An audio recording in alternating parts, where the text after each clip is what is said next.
Hello aspirants, welcome to Unlock GS Academy. ये है आपकी मास सीरीज जिसमें हम यूपीएससी मेंस के क्वेश्चंस प्रैक्टिस करते हैं। आज का ये सेशन है आपका वीक फर्स्ट का फोर्थ सेशन, जिसके अंतर्गत हम जीएस पेपर 4 के 3 क्वेश्चंस डिस्कस करेंगे। तो चलिए स्टार्ट करते हैं आज का इंपॉर्टेंट सेशन। ये है फर्स्ट क्वेश्चन, जिसके अंतर्गत आपसे पूछा गया है कि सामाजिक जवाबदेही पद से आप क्या समझते हैं, इसके महत्व की व्याख्या कीजिए और किसी भी सामाजिक जवाबदेहिता संबंधी जो पहल होती है उसकी सफलता हेतु उत्तरदायी प्रमुख कारकों के बारे में भी चर्चा कीजिए। तो इस क्वेश्चन का आंसर आपको 150 शब्दों में देना है, जिसमें सबसे पहले आपको बताना है कि सामाजिक जवाबदेही क्या होती है, इसके महत्व की व्याख्या करनी है, साथ ही साथ आपको यह बताना है कि इसकी सफलता हेतु कौन कौन से प्रमुख कारक इसके अंतर्गत होते हैं।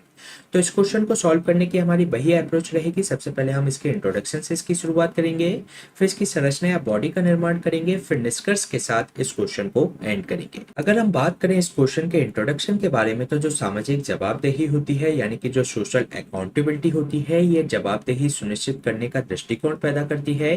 जो नागरिकों के आपसी जुड़ाव पर यह निर्भर होती है। इसके लिए जो सामान्य नागरिक होते हैं या जो नागरिक समाज संगठन यानी कि जो एनजीओ होते हैं, वे प्रत्यक्ष एवं अप्रत्यक्ष रूप से जो सरकार होती है उसकी जवाबदेही तय करते हैं। इसके अलावा इसमें लोक सेवकों को जवाबदेह ठहराने के लिए विभिन्न कार्रवाइयां इसके अंतर्गत की जाती हैं, जैसे कि सहभागी बजट का निर्माण किया जाता है, सार्वजनिक व्यय पर नजर रखी जाती है, सोशल ऑडिटिंग यानी कि सामाजिक लेखा परीक्षा आयोजित की जाती है और जो नागरिक सलाहकार बोर्ड भी इसके अंतर्गत उनकी जवाबदेही तय करते हैं। तो इसमें सामाजिक जो जवाबदेही होती है वह क्या होती है, इसको बताकर इस क्वेश्चन की स्टार्टिंग की जा सकती है। इसके साथ ही अगर हम बात करें इसमें सामाजिक जवाबदेही के महत्व के बारे में, तो ये बेहतर शासन सुनिश्चित करता है, क्योंकि जो सामाजिक जवाबदेही तंत्र होता है उसमें जो आम नागरिक होते हैं वे सूचना तक पहुंच स्थापित कर सकते हैं, जिसके लिए वे अपनी जरूरतों के लिए आवाज उठा सकते हैं और जवाबदेही की वे मांग कर सकते हैं, जिससे वे सरकार के कार्यों में सहभागी की भूमिका निभाते हैं,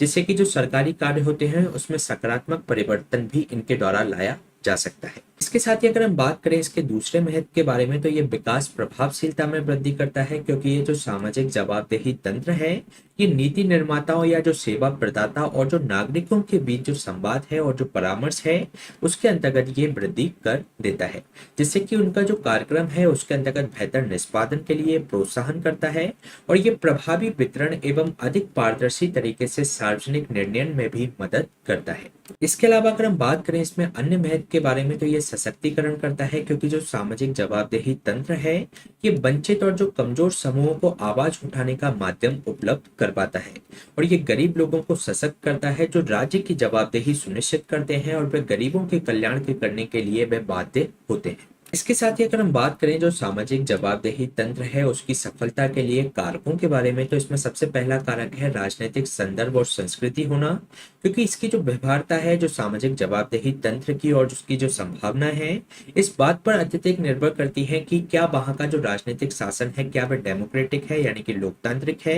क्या वहां के नागरिकों को आधारभूत एवं नागरिक अधिकारों की गारंटी दी गई है, या क्या राजनीतिक पारदर्शिता यानी कि इसके अंतर्गत जो प्रोबिटी है शुचिता है वहां पर उसके शासन के अंतर्गत वह उसकी संस्कृति है या नहीं। तो इन सभी कारकों पर जो सामाजिक जवाबदेही तंत्र है उसकी सफलता निर्भर इसके अंतर्गत करती है। इसके साथ ही इसमें जो दूसरा महत्वपूर्ण कारक है वह सूचना तक पहुंच है, क्योंकि सरकार को अगर हमें जवाबदेह ठहराना है तो उसके लिए हमारी सार्वजनिक दस्तावेजों तक पहुंच इसके अंतर्गत आवश्यक हो जाती है, जो कि इसकी सफलता के लिए जो सामाजिक जवाबदेही तंत्र है उसकी सफलता के लिए ये एक महत्वपूर्ण कारक है। इसके साथ ही अगर हम बात करें इसमें अन्य कारक की, तो मीडिया की भूमिका इसके अंतर्गत काफी ज्यादा हो जाती है, क्योंकि नागरिकों को सूचित करना है या उनको शिक्षित करना है। इसके अलावा सरकार के प्रदर्शन की निगरानी करने एवं कदाचार को उजागर करने में जो स्वतंत्र मीडिया है वह अग्रणी भूमिका इसके अंतर्गत निभाता है। तो जो मीडिया की भूमिका है वह भी इसकी सफलता के लिए महत्वपूर्ण कारक है। इसके साथ ही इसमें एक महत्वपूर्ण कारक है नागरिक समाज की क्षमता, क्योंकि जो नागरिक समाज संगठन की जो कार्य प्रणाली है उनकी सदस्यता का जो विस्तार है,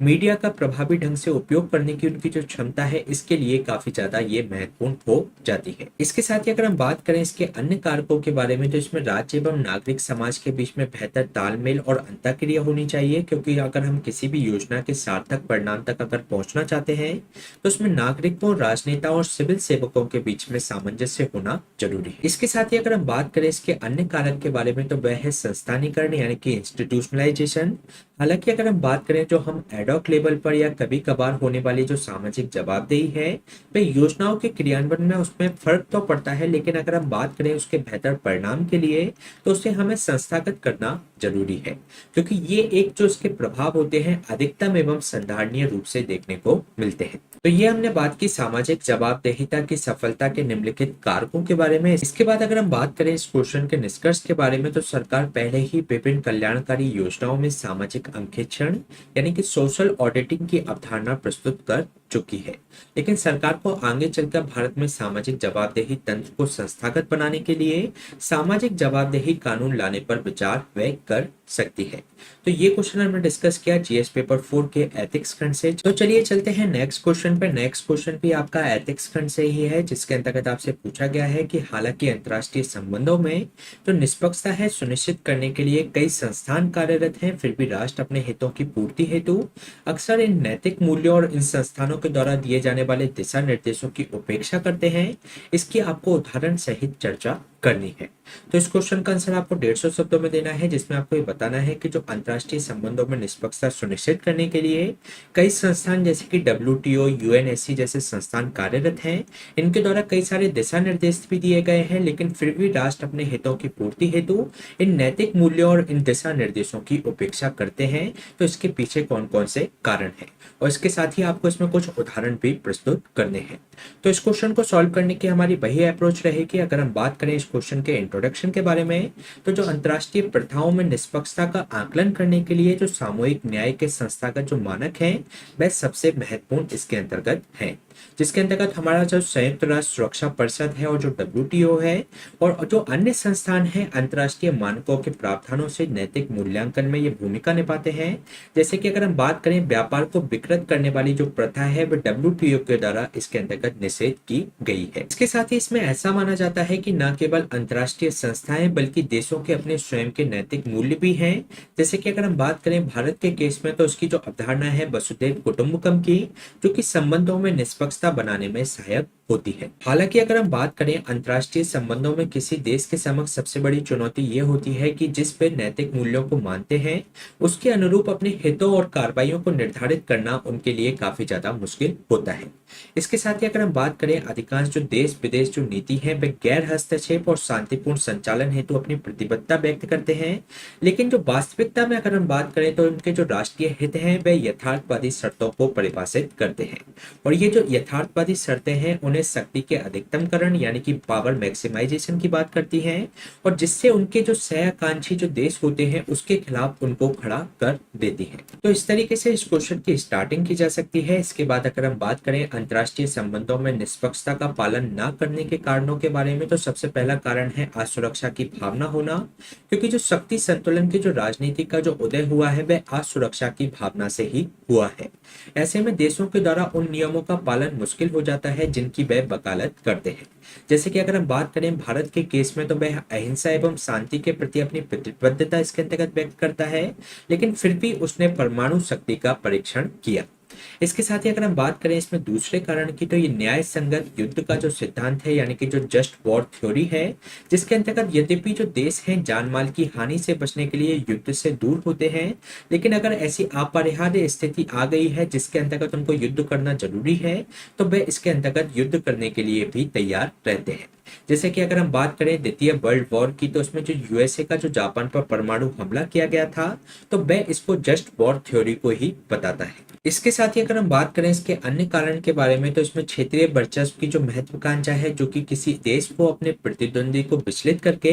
अपनी अर्थव्यवस्था की रक्षा करने के लिए प्रेरित करती है, जिसे सभी देशों के द्वारा अपनाया जाता है। जैसे कि अगर हम बात करें इसके एग्जाम्पल की, तो जो पाकिस्तान है भारत के लिए खतरा है, ये जानते हुए भी जो चाइना है पाकिस्तान को हथियारों का वित्त पोषण करता है। इसके साथ ही इसका जो अन्य कारण है वह है औपनिवेशिक हैंगओवर। यद्यपि अगर हम बात करें तो जो गैर हस्तक्षेप या जो क्षेत्रीय संप्रभुता है वह वैश्विक कूटनीति के केंद्र में रहती है, लेकिन फिर भी कई राष्ट्र विदेशी राष्ट्रों के आंतरिक मामलों में दखल करते हैं। जैसे कि हमारे यहाँ पर जो आर्टिकल 370 को जो रद्द किया गया था, तो उसकी चर्चा ब्रिटेन की संसद में की गई थी। इसके साथ ही अगर हम बात करें इसके अन्य कारण की, तो इसके अंतर्गत वितरणात्मक न्याय एक महत्वपूर्ण कारण है, क्योंकि जो विकसित देश हैं जो कि जलवायु परिवर्तन जो समन प्रथाओं के संबंध में अपनी जिम्मेदारी लेने और उसमें न्याय संगत योगदान करने के लिए भी तैयार नहीं है। यानी कि जो जलवायु परिवर्तन से संबंधित जो कॉमन बट डिफरेंशियल रिस्पॉन्सिबिलिटी का जो कॉन्सेप्ट चलता है, उसको जो विकसित देश है वह मानने को तैयार नहीं है। इसके अलावा जो अन्य कारण है वह स्वहित कारण है, क्योंकि जो अक्सर देश है अपने नागरिकों की मांगों और जरूरतों पर ध्यान देते हुए जो कि अंतर्राष्ट्रीय मानकों के विपरीत होती है, तो वे उनको ध्यान में रखकर अपनी नीतियों का निर्धारण करते हैं। तो अगर हम बात करें इसके एग्जाम्पल की, तो जो वैश्विक कार्बन नियंत्रण तंत्र है, भारत की जो जीवाश्म ईंधन से प्रेरित जो औद्योगिक विकास है उसको वह स्वीकार नहीं करता है। लेकिन भारत के लिए ये जो जीवाश्म ईंधन से प्रेरित जो औद्योगिक विकास है वह भारत के विकास के लिए काफी ज्यादा महत्वपूर्ण है। तो ये हमने बात की कि जिसमें जो देश है निष्पक्षता का पालन ना करने के कारणों के बारे में। इसके बाद अगर हम बात करें इसके निष्कर्ष के बारे में, तो जो आतंकवाद, जलवायु प्रेरित जो प्रवास है, कोविड-19 के बढ़ती जो असमानता है, वैश्विक आर्थिक संकट आदि जो उभरते संकटों के कारण वर्तमान में जो अंतर्राष्ट्रीय संबंधों में हमें नैतिक प्रथाओं का सहारा लेना इसके अंतर्गत महत्वपूर्ण हो जाता है। तो इसलिए हमें इसके अंतर्गत नैतिक प्रथाओं को इसमें जारी करना जरूरी है। तो ये क्वेश्चन हमने डिस्कस किया जीएस पेपर 4 के एथिक्स खंड से। चलिए चलते हैं नेक्स्ट क्वेश्चन पे। नेक्स्ट क्वेश्चन भी आपका एथिक्स सेक्शन से है, जिसके अंतर्गत आपसे पूछा गया है कि विदेशी वित्त पोषित जो अनुसंधान परियोजनाएं होती हैं उसके तहत विकासशील देशों में किए जाने वाले चिकित्सा अनुसंधान से उत्पन्न हो सकने वाली विभिन्न नैतिक मुद्दों पर इसके अंतर्गत चर्चा कीजिए। तो इस क्वेश्चन का आंसर आपको 150 शब्दों में देना है। तो इस क्वेश्चन के अंतर्गत आपको ये बताना है कि जो विदेशी वित्त पोषित जो अनुसंधान परियोजनाएं होती हैं जो कि विकासशील देशों में चलाई जाती हैं, तो उससे चिकित्सा अनुसंधान जो किए जाते हैं उससे संबंधित कौन कौन से नैतिक मुद्दे वहां पर विद्यमान होते हैं। तो इस क्वेश्चन को सॉल्व करने की हमारी वही अप्रोच रहेगी। अगर हम बात करें इसके इंट्रोडक्शन के बारे में, तो जो वैश्विक स्वास्थ्य न्याय संगत जो स्वास्थ्य सुविधाएं हैं, यानी कि जो हेल्थ फैसिलिटी है उसमें सुधार और आर्थिक विकास के लिए जो चिकित्सा और वैज्ञानिक अनुसंधान किए जाते हैं वह काफी ज्यादा आवश्यक होते हैं। इसके साथ ही जैसे जैसे वैश्वीकरण की प्रक्रिया आगे बढ़ी, तो इसमें जो अनुसंधान है उसका विभिन्न देशों और संस्कृतियों में इसका विस्तार देखा गया। जिसके अंतर्गत अगर हम बात करें विकासशील देशों की, तो उसमें विदेशी वित्त पोषित जो अनुसंधान है ये कभी कभी परोपकारी प्रकृति के हो भी सकते हैं, लेकिन ये आमतौर पर आर्थिक हितों और शैक्षणिक गतिविधियों से ये निर्देशित होते हैं। ये मेजबान देशों के हितों को प्रतिबिंबित ये कर भी सकते हैं और नहीं भी। तो इस तरीके से इस क्वेश्चन की स्टार्टिंग की जा सकती है। इसके साथ ही अगर हम बात करें इससे संबंध में नैतिक मुद्दों के बारे में, तो ये जो चिकित्सकीय परीक्षणों से संबंधित जो नैतिक मुद्दे हैं, इस क्षेत्र में जो स्थानीय लोगों में सूचित सहमति का अभाव देखने को मिलता है, जोखिम एवं लाभ का असमान वितरण होता है,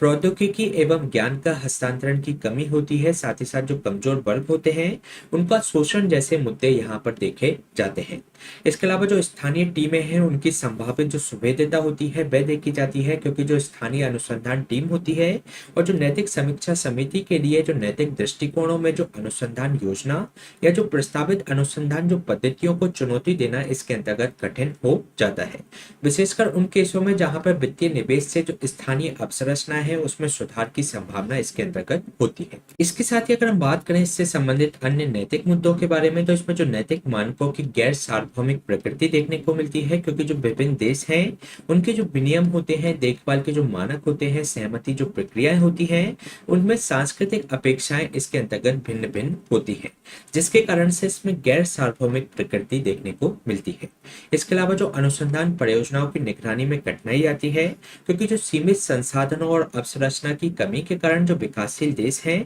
उनके लिए अनुसंधान परियोजनाओं की प्रभावी निगरानी होना कठिन हो जाता है। इसके साथ ही अगर हम बात करें इससे संबंधित अन्य मुद्दों के बारे में, तो जो स्थानीय जरूरतों के प्रति जवाबदेही और लाभ को साझा इसके अंतर्गत करने संबंधित मुद्दे भी देखे जाते हैं, क्योंकि जो चिकित्सा अनुसंधान परियोजनाएं हैं स्थानीय लोगों की जरूरतों को अनिवार्य रूप से पूरा नहीं करती। ऐसे में जो अनुसंधान से जुड़े जो जोखिम है वह स्थानीय लोगों पर ही होते हैं, लेकिन उसका जो फायदा होता है उस अनुसंधान का वह स्थानीय लोगों को नहीं मिल पाता। इसके अलावा डेटा संरक्षण की अगर हम बात करें, तो इसमें जो अनुसंधान अध्ययन संबंधी जो डेटा का संग्रहण है उनका जो हैंडलिंग, प्रसंस्करण है, भंडारण है और जो संरक्षण है स्थानीय कानूनों के अनुसार किया जाना चाहिए, इससे कि जो डेटा की जो प्रामाणिकता है वह इसके अंतर्गत सुनिश्चित हो सके। इसके साथ ही अगर हम बात करें अन्य नैतिक मुद्दे की, तो इसमें एक मजबूत नैतिक समीक्षा तंत्र का अभाव देखने को मिलता है, क्योंकि जो अगर हम बात करें वर्तमान में तो जो नैतिक समीक्षा तंत्र सभी देशों में मौजूद नहीं है और जो अनुसंधान की नैतिक समीक्षा हेतु प्रभावी प्रणाली की कमी यहाँ पर देखने को मिलती है। इसे विकसित करने की हमें जरूरत है। इसके अलावा अन्य जो कारण है उसके अंतर्गत नैतिकता संबंधी जो दिशा निर्देशों का इसके अंतर्गत पालन नहीं किया जाता, जो कि एक बहुत बड़ा नैतिक मुद्दा है। क्योंकि जो अनुसंधान के क्षेत्र में नैतिकता संबंधी जो वैश्विक दिशा निर्देश हैं, जैसे कि इसके अंतर्गत हेलेंस्की घोषणा पत्र है,